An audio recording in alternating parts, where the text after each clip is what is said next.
With the recent reveal of Barricade Lucifer, I thought it would be a great time to give my thoughts and an analogy about the Lucifer lineup itself and Lane Valhalla's character. First, let's talk about the Lucifer lineup itself. So,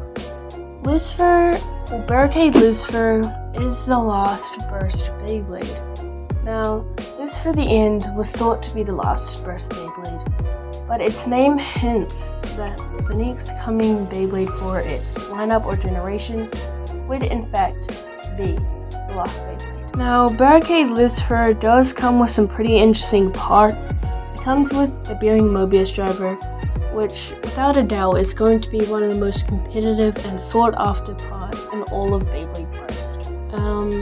The actual disc it comes with is illegal, which is literally the DB or B version of Outer. Outer was a very competitive part in the God and I guess in the Chozetsu series. It wasn't the heaviest disc available, but it had very good stamina, pretty much due to the outward weight distribution, and it was very smooth, just like illegal. The layer Barricade Lucifer will have metal in its core. I'm not sure if it does have rubber like Lucifer the End, but it seems to take a lot more inspiration from variant Lucifer than Lucifer the End. Lucifer Beyblades have always had pretty crazy gimmicks, from the limit break, the rubber tongues, and now we're seeing tongues again, which I don't think it's going to be that good. Same spin, probably not that good opposite spin either, but its driver is really going to help it out here. So, Lane's character in the anime was very interesting as well. It kind of had a similar theme to the beginning of the end, like Lucifer. Pretty early on in Beyblade Burst Sparking, Lane had reached a point of no return. He had already defeated everyone that he had dreamt of battling, and he had reached all of his goals, which pretty much made him snap into insanity. But by the end of the series, he finally managed to enjoy blading. Now, Lane wasn't in Beyblade Burst Dynamite, but he was in the last episode of Beyblade Burst Sparking. And Sparking was around the time that Dynamite, the last season, started, which is the beginning of the end. Again, a very consistent theme that hangs around Lucifer and Lane Valhalla.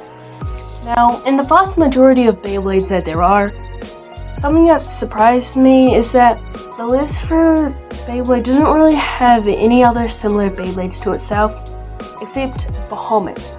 Bahamut is also a defense type with a very similar color scheme, and has always had a continuous gimmick of pure defense and burst resistance. Now, Bahamut's owners have always been all over the show, changing with each evolution, but Boa had a similar gimmick to Lane Valhalla. I feel like going down the wrong path and being under the influence of Shu. I don't really think these characters are connected in any way, but I think it's very interesting nonetheless.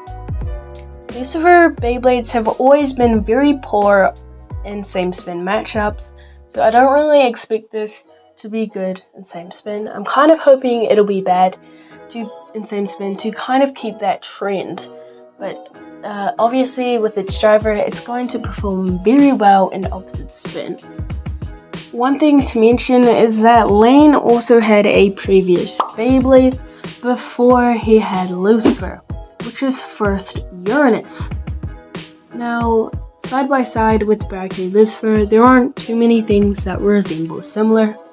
They kind of look alike, but that's a bit of a stretch. It still does have Mobius as the first, generation or Beyblade that Lane had. So, Barricade Lucifer is still kind of, going into the roots of Lane's Beyblades. So, what do you guys think about Barricade Lucifer, Lane Valhalla, and, the entirety of Beyblade Burst in general? It's kind of sad seeing that it's ending, but it's exciting because there's going to be a lot of new features with the new season or series in the future.